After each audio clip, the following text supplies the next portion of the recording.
अस्सलाम वालेकुम नाज़रीन, मैं हूं आपका मेज़बान इकरामुल्लाह जोई और आज इस वीलॉग में इलेक्शन के हवाले से तो आपके साथ अपडेट्स शेयर करेंगे सही, क्योंकि मेरे साथ आज सीनियर तजियाकार सहाफ़ी इमरान वसीम साहब मौजूद हैं। इमरान वसीम साहब, आपके वक्त का बड़ा मशकूर हूँ क्योंकि काफ़ी अर्से से आपकी रिक्वेस्ट कर रहे थे, आप मसरूफ़ थे। आज नाज़रीन के साथ जो है एक ज़बरदस्त किस्म का तबसरा जो है वो शेयर करने जा रहे हैं। इमरान वसीम साहब की जो एक्सपर्टीज़ हैं सियासत के हवाले से, कोर्ट्स के हवाले से, तो आज कोशिश होगी कि उनसे बड़े करारे सवालात का जो है वो जवाब लिया जाए और आप नाज़रीन तक जो है वो अच्छी खबरें जो है वो भी पहुंचाने की हम कोशिश करेंगे। अच्छी खबरों से मुराद यह है कि इलेक्शन की गहमा गहमी अरूज पे हम देख रहे हैं। अभी एक अफसोसनाक वाक़या जो है वो पेश आया जिसमें धमाके में जो शहीद हुए हैं हमारे पाकिस्तानी भाई। एक तरफ इलेक्शन का माहौल गर्म और दूसरी जानिब ये धमाका, इसको आप कैसे देख रहे हैं? और दूसरा मुझे ये बताइएगा कि इलेक्शन कौन सी पार्टी जीत रही है आपके ख्याल में? सबसे पहले तो जो आपने तड़का लगाया ना अपने इंटरव्यू में, मुझे लगता है कि आज आप बड़े मुश्किल मुश्किल सवाल जो है वो करने वाले हैं। लेकिन कोई बात नहीं, सवाल आपने करना है, जवाब उसका मैंने देना है। वो तो यही तो होता है। बिल्कुल ऐसा ही आप फिक्स मैट तो नहीं करके बैठे कि आप कौन सा सवाल पूछें। इसीलिए इंट्रोडक्शन में मैंने यही कहा है कि आज करारे सवालात के करारे जवाब नाज़रीन तक पहुंचेंगे। तो बात यह जो है, सबसे पहले तो जो 2 धमाके बलूचिस्तान में हुए, पशीन में हुआ, एक किला सैफुल्ला में हुआ, इसकी तो जितनी भी मजम्मत की जाए वो इंतहाई कम है। और खबरें भी आ रही हैं कि तकरीबन कोई 12 लोग जो है वो अपनी जानों से हाथ धो बैठे हैं, वो दुनिया से चले गए हैं। तो अल्लाह ताला उनकी मग़फ़िरत फरमाए। और इलेक्शन की पोलिंग से कुछ घंटे पहले इस तरह के वाक़यात आना, इस तरह के वाक़यात का हो जाना, इससे ज़ाहिर सी बात है कि वोटर पे इफेक्ट भी पड़ेगा और लोगों में खौफ व हरास भी होगा। लेकिन फिर भी मेरे ख्याल से पाकिस्तान की आवाम ने जितना दहशतगर्दी का सामना किया है पिछले कोई जब से 9/11 हुआ, पाकिस्तान इस जंग में गया, अमेरिका की जंग में शामिल हुआ, जो भी वजूहात थी उसमें जाए बगैर, लेकिन पाकिस्तान ने इस नासूर का, इस दहशतगर्दी की जो जंग है इसमें बहुत नुकसान भी किया, इसको झेला भी, लेकिन बड़ी बहादुरी के साथ जो है वो इसको फेस किया, इसके साथ लड़ा भी है और बड़ी जानों का नजराना भी हमने पेश किया है। ठीक है, जैसे कि मैंने कहा कि थोड़ा सा इफेक्ट होगा, लेकिन इतना ज्यादा नहीं होगा। हमने देखा है कि ये तो किला सैफुल्ला और पशीन जैसे इलाकों में धमाके हुए, ये बड़े बड़े शहरों में होते रहे, बड़े बाजारों में होते रहे, मसाजिद में हुए। लेकिन मेरे ख्याल से कल लोग जो हैं अपने हक रायदे के लिए निकलेंगे, अपने जो वोट का राइट है उसको एक्सरसाइज करेंगे और फिर जो भी अवाम का फैसला है। अब तो जो आपने दूसरा सवाल किया उस पर आने से पहले जितने भी प्रेडिक्शंस हो रही हैं, जितने भी पेशगोइयां की जा रही हैं, ये दावे किए जा रहे हैं कि फलां जो जमात है उसकी मकबूलियत ज्यादा है, फलां की जमात की मकबूलियत में कमी आई है। तो अब मेरे ख्याल में चंद घंटों का खेल बाकी है, दूध का दूध पानी का पानी हो जाएगा। अगर हम बात करें कि किस सियासी जमात का पलड़ा भारी दिखाई देता है, तो उसमें तो जाहिर सी बात है कि अभी जो पीटीआई वाले हैं वो अपना दावा कर रहे हैं कि हम बड़े भारी मार्जिन के साथ जीतेंगे, और वो कहते हैं कि हमारे पास बल्ले का निशान भी नहीं है। लेकिन जाहिर सी बात है कि बल्ले का निशान का एक इम्पैक्ट तो होता है, लेकिन कोई भी कैंडिडेट हो किसी सियासी जमात के साथ जब वो वाबस्ता है, उसको अगर पार्टी वाला सिंबल नहीं मिला, लेकिन अगर उसे पार्टी का टिकट उसके पास है, फिर जो भी इंतखाबी निशान उसका है और हल्के में उसकी लोगों के साथ इंटरेक्शन भी है, लोगों के साथ ताल्लुक भी है, वास्ता भी है, आना जाना भी है, मिलना मिलाना भी है, तो इतना ज्यादा भी इसका जो है वो असर नहीं पड़ता कि आपका इंतखाबी निशान क्या है। फिर लोगों ने उस शख्सियत को वोट देना होता है, उस शख्सियत को वोट पोल करना होता है। तो पीटीआई अपनी जगह पे आप ये देखें कि वो आपको पॉजिटिव नजर आएगी। मुस्लिम लीग नवाज के अपने दावे हैं, पीपल्स पार्टी के अपने दावे हैं। जाहिर सी बात है कि तमाम सियासी जमातें जितने भी हैं, छोटी हैं या कोई बड़ी हैं, कोई सियासी जमात ये नहीं कहेगी कि हम इलेक्शन हार रहे हैं। हर सियासी जमात अपनी जीत का, अपनी विक्ट्री का दावा करती है और यहाँ तक के 2/3 मेजोरिटी की भी बात कर जाते हैं बाद सियासी जमातों के जो लीडरान होते हैं। लेकिन अगर हम जो सर्वेज हैं, जो प्रेडिक्शंस हैं, चाहे वो साफियों के हैं, चाहे वो गैर सरकारी तंजीमों के हैं, चाहे वो सरकारी तंजीमों के हैं, चाहे वो मीडिया के सर्वेज हैं, चाहे वो इंटरनेशनल इदारों के हैं, चाहे वो मीडिया के इदारे हैं, चाहे वो इलेक्शन से मुतल्लिक इंटरनेशनल इदारे हैं, तो उनकी प्रोडिक्शन के मुताबिक, तो उनकी पेशगोइयों के मुताबिक, तो इस वक्त जो इलेक्शन होने जा रहा है, कल 8 फरवरी को 8 बजे वोटिंग का अमल शुरू हो जाएगा। लेकिन मुस्लिम लीग नवाज की मकबूलियत बताई जाती है, मुस्लिम लीग नवाज का पलड़ा उसमें भारी दिखाया गया है कि मुस्लिम लीग नवाज कामयाबी हासिल करेगी मोस्टली पंजाब में, और बल्कि यहाँ तक कि क्लीन स्वीप के भी दावे किए गए हैं। और उसमें यह भी कहा गया है कि बाकी सूबों में भी उसकी पोजीशन नजर आएगी, मुस्लिम लीग नवाज की, केपीके में भी, बलूचिस्तान में भी, और कहीं ना कहीं सिंध में भी।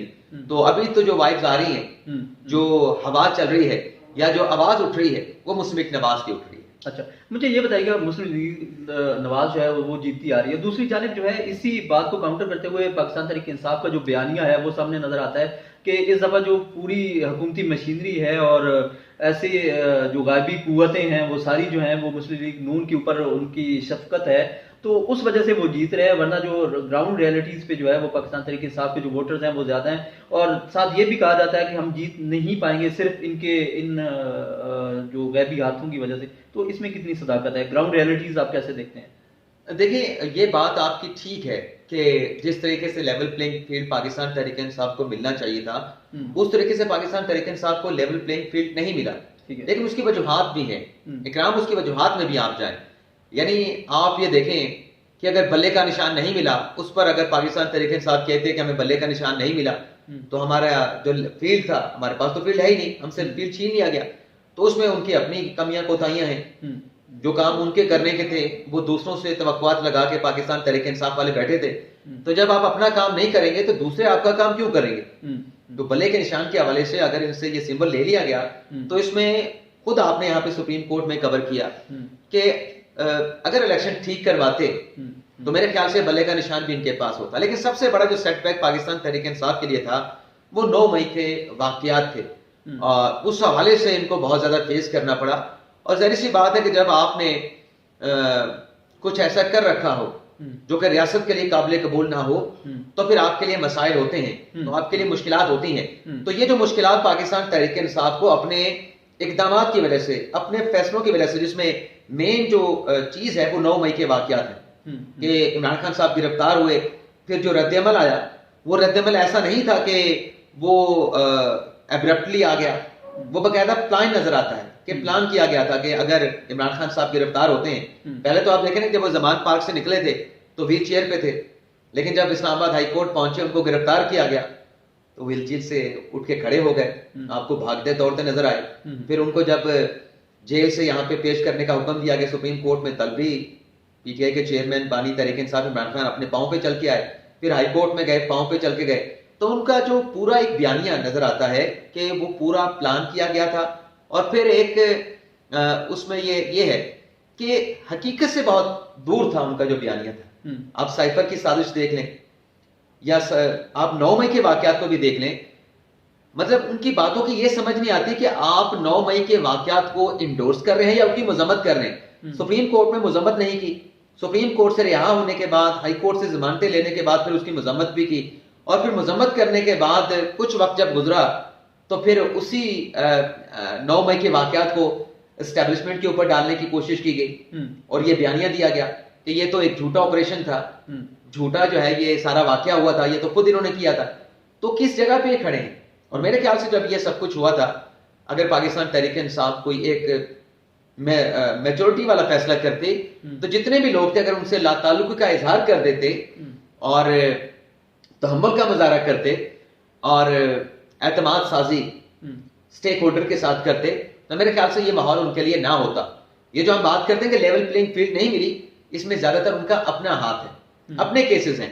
अगर हम कंपैरिजन भी करें, देखना अभी पिछले दिनों में इलेक्शन की डेट से पहले मुख्तलिफ केसेस में बानी तहरीक इंसाफ इमरान खान साहब को सजाएं हुई, उसमें तोशा खाना का केस भी है जज हमारे दिलावर वाला, फिर तोशा खाना का नैब का रेफरेंस भी है, साइफर का केस भी है, फिर इद्दत निकाह का केस भी है। इसका अगर शरीफ खानदान के केसेस के साथ अगर हम कंपैरिजन करें, तो वहां पे जो केस नवाज शरीफ को डिस्क्वालीफाई करने के लिए बनाया गया, वो केस नवाज शरीफ के खिलाफ बनता नहीं था।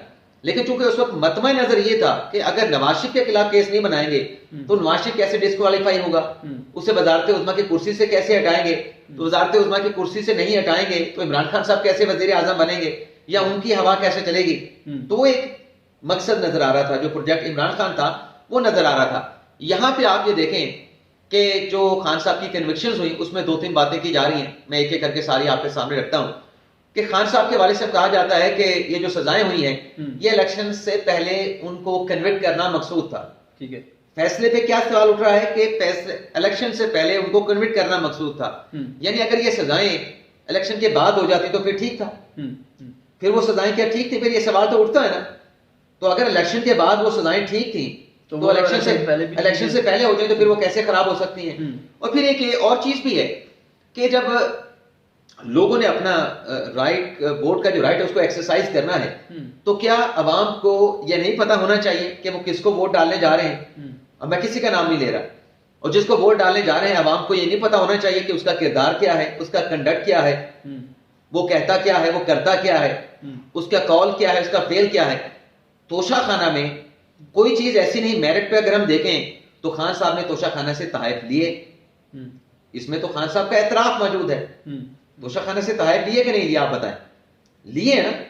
इसी तरीके से साइफर को भी इमरान खान साहब ने एतराफ किया कि मैंने जो 27 मार्च को जो मैंने लेटर लहराया था वो साइफर की कॉपी थी।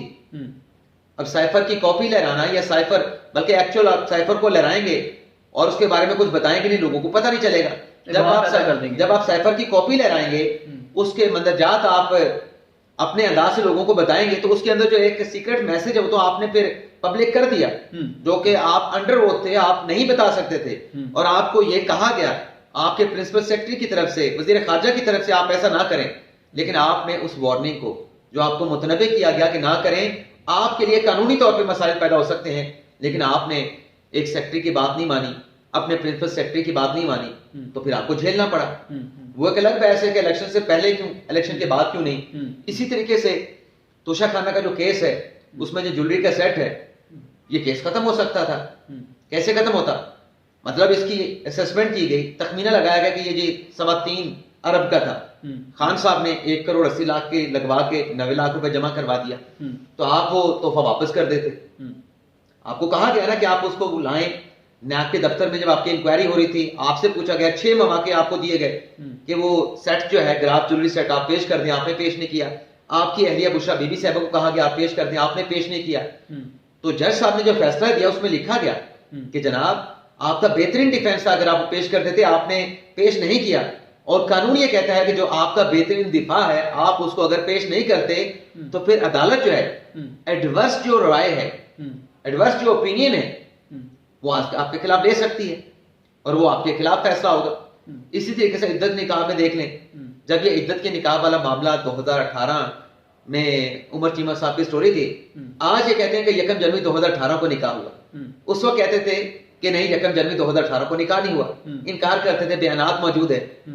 अब देखें ना, खबर चली तो उसको क्या कहा गया कि झूठी खबर है, तो उसको बिल्कुल उस पे डेफिनेशन में भी नहीं गए, और डेफिनेशन में भी नहीं गए, और उस खबर को भी इनकार किया गया, उमर चीमा की ट्रोलिंग भी की गई। तो केस तो मेरिट पे वो भी बनता था। वो तो अलग बहस है ना कि बनना चाहिए था, नहीं बनना चाहिए था। हम इखलाकियात पे भी जाते हैं, हम बुनियादी हकूक की भी बात करते हैं, लेकिन उसमें हम भूल जाते हैं कि ये अल्लाह ताला का हुक्म भी है। अल्लाह ताला का हुक्म को आप नजरअंदाज तो नहीं कर सकते। ये भी तो है ना, ठीक है, बुनियादी हकूक अपनी जगह पे, लेकिन अल्लाह ताला का जो फरमान है उसको पे हमने अमल दरामद करना है। अल्लाह का हुक्म नहीं मानेंगे तो क्या होगा? क्या हम मुसलमान रह सकते? नहीं रह सकते। आखिरी किताब है ना, बिल्कुल।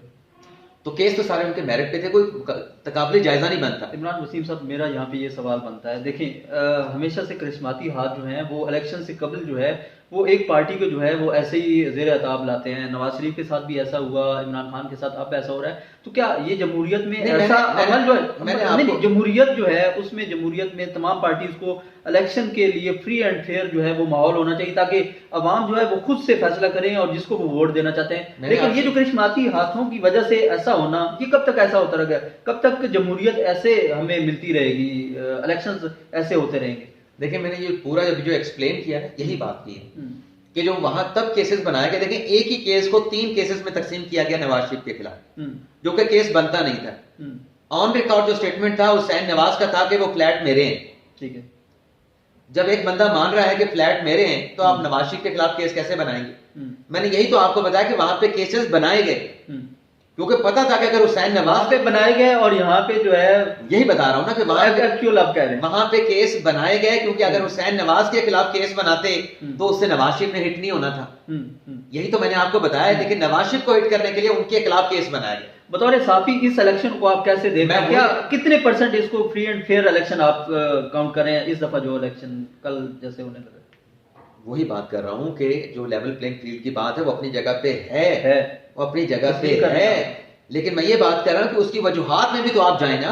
वजूहात की बात, परसेंटेज पे अगर हम बात करते हैं, वजूहात में जब आप जाते हैं, यही तो मैंने बात की कि वहां पे केसेस बनाए गए, यहाँ पे जेन्युइन केसेस थे।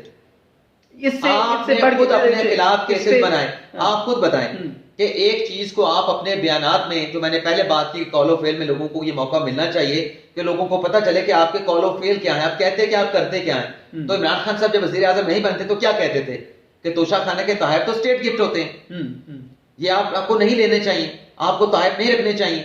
आप दुनिया के सरबराह ममालिक का हवाला देते थे, लेकिन खुद जब आप वजीर आजम बने आप वही काम कर रहे थे जिनके खिलाफ आप बयान दे रहे थे। और फिर तोशाखाना का एक तरीकाकार भी है, तरीकाकार है, रऊफ कलासर साहब ने लिखा, और जो रूल्स है वो ये कहते हैं कि आप तोहफे जमा करवाएंगे। आपने तोहफे जमा नहीं कराए, आपने बगैर जमा कराए तोहफे अपने पास रख के असेसमेंट लगवा के आपने पैसे जमा करा दिए, तोहफा आपने पहले रख लिया, पैसे आपने पहले जमा करवाए। हालांकि तरीकाकार यह है कि तोहफा पहले जमा होगा, उसकी असेसमेंट होगी, आप पेमेंट करेंगे, फिर आपको तोशाखाना से वो तोहफा उठा के दिया जाएगा। तो जो कह रहे थे वो खुद नहीं कर रहे थे। अब इससे बढ़ते हैं, अब इससे बढ़ के अब आप की तरफ, इख्तिताम की तरफ चलते हैं। इख्तिताम में आप ये बता दें कि इलेक्शन को आप सवाल करें, आप अपना सवाल कीजिएगा। आप ये बताएं कि जब आपने खुद अपने लिए गड़े खोद रखे हो, आपने जुराइम कर रखे हो, आपने कानून को तोड़ रखा हो, आप कानून को ना मान रहे हो, तो इलेक्शन अगर आ जाए तो आप क्या कहते हैं कि उन तमाम चीजों को तो भूल जाएं, वो चीजें साइड पे रख दी जाएं, इमरान खान साहब को जेल से निकाल दिया जाए, वो अपनी इलेक्शन कैंपेन करें, वो इलेक्शन रन करें, उनके कैंडिडेट भी करें, और उनके केसेस के हवाले से उनसे ना पूछा जाए। क्या ऐसा हो सकता है? नहीं, ऐसा बिल्कुल नहीं हो सकता, और ऐसा भी नहीं होना चाहिए कि बिल्कुल इलेक्शन के माहौल के मुताबिक जो है वो जैसे ही कम वक्त हो और ये सारा कुछ कर दिया जाए। उसके बाद अब मैं बतौर साफी आपसे ये पूछना चाहूंगा कि आप इस इलेक्शन को कितने % जो है वो फ्री एंड फेयर समझते हैं। दूसरी जानिब आपने जो सर्वे का जिक्र किया कि उस सर्वे के मुताबिक जो है पाकिस्तान मुस्लिम लीग नून जो है वो इस वक्त उसकी बर्तरी आपको जो है वो दिखाई दे रही है, तो उसकी बर्तरी होती है, मुस्लिम लीग नून जो है वो जीत जाती है कल के इलेक्शन में और ये अनाउंस हो जाता है। इसको पाकिस्तान तहरीक इंसाफ अगर एक्सेप्ट नहीं करती, दोबारा से एक बहरान जो है वो क्या आप देख रहे हैं, या फिर इस इलेक्शन के नताइज जो है वो तमाम सियासी जमातें जो है वो तस्लीम करेंगी और मुल्क जो है वो तरक्की तरफ चला जाएगा? देखिए जी, पाकिस्तान तहरीक इंसाफ तमाम रिजर्वेशन के बावजूद, तमाम तर तहफ़्फ़ुज़ात के बावजूद जो भी उनके हैं वो इलेक्शन के प्रोसेस का हिस्सा है। बिल्कुल ठीक। वो इलेक्शन के प्रोसेस का अभी तक उन्होंने ऑप्शन तो उनके पास है बाइकआउट करने का, लेकिन वो बाइकआउट नहीं कर रहे। जब वो इलेक्शन में शामिल हैं तो बेशक उनके तहफ़्फ़ुज़ात भी हैं, लेकिन उस प्रोसेस के अंदर है, उस प्रोसेस से बाहर नहीं निकले। तो ये तो पाकिस्तान के अंदर एक अलमिया रहा है कि जीतने वाला जो है वो तो जीत जाता है, हारने वाला हमेशा ये दावा करता है कि धांधली और वो तस्लीम। और आप 2013 में देख लें, खान साहब के 2013 के जो इल्जामात थे कि धांधली हुई है, जब सुप्रीम कोर्ट में इन्वेस्टिगेशन हुई, खान साहब ने धरने दिए, 126 दिन यहाँ पे सिट इन दिया, उसका क्या नतीजा निकला, उन इल्जामात का क्या निकला? जब सुप्रीम कोर्ट के 3 जजेस ने बैठ के इंक्वायरी की, नासिर मुल्क साहब थे, चीफ जस्टिस थे उस वक्त के, उनके साथ अमीर हनी मुस्लिम साहब थे, इजाज अफजल खान साहब थे, तो उसमें तो तमाम खान साहब के इल्जामात को रद्द कर दिया गया। तो कोई भी नहीं मानता, कोई भी नहीं मानता। उस वक्त उन्होंने भी नहीं माना था, पीपल्स पार्टी वालों ने भी। हालांकि 2008 से लेकर 2013 तक जो पीपल्स पार्टी की अपनी परफॉर्मेंस रही उसमें उनके लिए मुश्किल वक्त भी था, लेकिन मुश्किल वक्त अपनी जगह पे, मुश्किल वक्त नून लीग के लिए भी आया था, धरने दिए गए 2013 से लेकर 2018 तक, डाउन लीग भी आया, उसके बाद पनामा का स्कैंडल भी आया, लेकिन उसके बावजूद भी कुछ ना कुछ डिलीवर करके गए, मईशत को संभाला दे के गए, IMF से निजात दिलवा के गए। लेकिन ये परफॉर्मेंस पाकिस्तान पीपल्स पार्टी के खाते में नहीं थी, बल्कि पाकिस्तान पीपल्स पार्टी ने जब अक्टूबर 2011 का जलसा हुआ पाकिस्तान तहरीक इंसाफ का, तो हवा दी पाकिस्तान तहरीक इंसाफ को, उस प्रोजेक्ट इमरान खान को, जिसके पीछे जिन करिश्माती आप हाथों का जिक्र कर रहे थे या करिश्माती आप कुव्वतों का जिक्र कर रहे थे, इस सारे के पीछे तो वही थे, इमरान खान साहब को उठाने वाले, इमरान खान साहब को लाने वाले। तो साथ में जरदारी साहब ने भी कहा कि बिल्कुल इसको सपोर्ट करें। क्यों सपोर्ट करें? जरदारी साहब ये समझते थे कि ये नून लीग का वोट बैंक को खराब करेंगे, नून लीग को नून लीग डैमेज नहीं हुई, उल्टा जो पीपल्स पार्टी का नाराज वोट बैंक था वो पीटीआई की तरफ चला गया। भुगतना किसको पड़ा? पाकिस्तान पीपल्स पार्टी को भुगतना पड़ा। और आज तक आप देखें कि पंजाब से वो जो एक वोट बैंक था उसे पाकिस्तान तहरीक इंसाफ जो है वो रिकवर नहीं कर पाए, पाकिस्तान पीपल्स पार्टी रिकवर नहीं कर पाए। अभी तक आपको पंजाब में उस तरीके से नजर नहीं आएगी पीपल्स पार्टी, आपको पाकिस्तान तहरीक इंसाफ नजर आती है। जहां तक पीपल्स पार्टी अपना तहरीक इंसाफ की बात है, तो तहरीक इंसाफ को जो लाने वाले थे वो अब उनके उनके कंधों पे नहीं बैठी पाकिस्तान तहरीक इंसाफ, उन्होंने कंधों से उतार के फेंक दिया है। तो जब कंधों से उतार के फेंक दिया तो उनके अपने पार्टी के लोग तितर बितर हो गए। तो वहां पे उनके ये भी अपने इल्जाम लगाया जाता है कि उनको कंधों से उतार के अब नून लीग को जो है नहीं, कंधों पे बिठा दी गए। वो अब ये बयानिया कैसा देखते नहीं, हैं? ये तो जाहिर सी बात है ना कि बात से बात निकलती है, लोग जो भी कह देते हैं। ये ऐसी है कि लड़ाई आप दोनों की चल रही है कि तीसरे को खाम में फायदा हो, ये इस तरीके की बात है। आपके जिनके साथ लड़ाई है, यानी जो लाने वाले थे, आपने कहा कि वो मीर जाफर हैं, मीर सादिक हैं, आपने कहा कि आपकी हुकूमत के खिलाफ साजिश हुई। अब आप साजिश का लफ्ज इस्तेमाल कर रहे हैं, लेकिन साजिश का लफ्ज आप कहीं पे साबित नहीं कर पा रहे। आप कह रहे हैं कि असद मजीद साहब बड़े गैरतमंद हैं, तो उन्होंने आके खुद अदालत के सामने स्टेटमेंट दे दिया कि मैंने तो साजिश का लफ्ज इस्तेमाल नहीं किया, मैंने तो धमकी का लफ्ज इस्तेमाल नहीं किया। वो मुकर तो फिर आप नहीं मुकर गए क्या? वो बयानिया जो है वो पाकिस्तान तहरीक इंसाफ का ये वो नहीं, क्या मुकरने का स्टेटमेंट पाकिस्तान तहरीक इंसाफ ने दिया कि असद मजीद मुकर गए? इमरान खान साहब ने नहीं कहा, शाह महमूद कुरैशी ने नहीं कहा, बल्कि उल्टा जब वजीर खारजा सुहेल महमूद का बयान रिकॉर्ड हुआ, असद मजीद का बयान रिकॉर्ड हुआ, उनको सराहा गया, आजम खान के स्टेटमेंट को सराहा गया। ये तो अडयाला जेल की बात है, अदालती कार्रवाई की बात है कि इन्होंने बिल्कुल फैक्चुअल जो है वो स्टेटमेंट रिकॉर्ड करवाया है। तो किए हुए तो अपने थे ना भाई। अगर इनको वो लेवल प्लेइंग फील्ड नहीं मिल रहा तो इनके अपने केसेस थे भाई, अपने हाथों से अपने नुकसान किया हुआ था। यही तो लोग इनको समझा रहे थे भाई इस लेवल तक ना जाएं। लेकिन बात यह है कि आपकी अना है, आप अपने आप को पॉपुलर लीडर मानते हैं, आप कहते हैं कि आप सबसे बेहतर हैं, लेकिन जब सबसे बेहतर करते हैं तो बेहतर का कहते हैं तो बेहतर करके के नहीं दिखाते। तो यही तो बात है कि कॉल ऑफ फेम में तजाद है भाई। इस दफा कितना टर्नओवर आप देख रहे हैं? क्या ये इलेक्शन जो है वो पिछले तमाम इलेक्शंस का रिकॉर्ड तोड़ेगा? टर्नओवर ज्यादा होगा? देखिए मैं तो देखिए ना, अब अपने इकराम भाई मैं तो सीधी बात करता हूँ। अगर हम ये एक हफ्ता पहले बात कर रहे होते तो हम बात करते थे 50% टर्नआउट होना चाहिए, 45% होना चाहिए, 55% होना चाहिए। अब तो हम एक ऐसे मौके पे बैठे हैं कि ये मैदान, ये घोड़ा और ये घोड़े भागने का अंदाजन क्या आपका क्या सोच कितनी तक जारी? क्या मैं ज्यादा जल्दी प्रेडिक्शन में जाता नहीं, मैं सच्ची बात बताऊं, प्रेडिक्शन में जाता नहीं। मेरे ख्याल से सेटिस्फैक्टरी जो है वो टर्नआउट जरूर होगा। ये नहीं होगा कि बिल्कुल टर्नआउट, अगर पीटीआई के लोग आजाद सीट में लड़ रहे हैं तो पीटीआई वाले तो आज भी अपने वोटर्स को कह रहे हैं कि आपने जाना है, जाके वोट डालना है। ना सिर्फ पीटीआई वाले कह रहे हैं, नून लीग वाले भी यही कह रहे हैं, पीपल्स पार्टी वाले भी यही कह रहे हैं कि अपना वोट का राइट आपने एक्सरसाइज करना है, अपने मुस्तकबिल का फैसला करना है और ये करना चाहिए। कास्ट करना है, वोट कास्ट करने के लिए सही मोटिवेट किया जा रहा है। तमाम सियासी जमातें जैसे अपने वोटर्स को बाहर निकलने का कह रही हैं, तो मैं भी कह रहा हूं कि जो टर्न आउट है वो सेटिस्फैक्टरी होगा और सेटिस्फैक्टरी होना भी चाहिए। अब आजाद उम्मीदवारों को आप कैसे देखते हैं? उनका मुस्तकबिल क्या होगा? रेट भी लगना शुरू हो चुके हैं, पहले ही बातें चलना शुरू हो चुकी हैं, अभी वो जीते ही नहीं है, बस आजाद हैं और मुख्तलिफ उनके हवाले से पेशन गोइयां जो है वो की जा रही। आप क्या पेशन गोई करेंगे? वही मैं आजाद घोड़ों पे क्या कहेंगे? मैं वही कह रहा हूँ कि आजाद घोड़े क्या करेंगे? मैं कहता हूँ बस आप सब्र कर लें, आप छोड़े।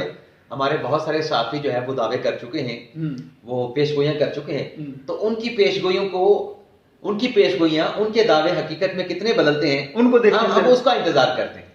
Thank you. बजाय इसके कि हम तो पेशगोइयां करें, अब उनकी पेशगोइयों को देख लेते हैं कि वो हकीकत का कितना जो है वो रूप धारते हैं। Thank you very much Imran साहब, आपके वक्त का बहुत शुक्रिया।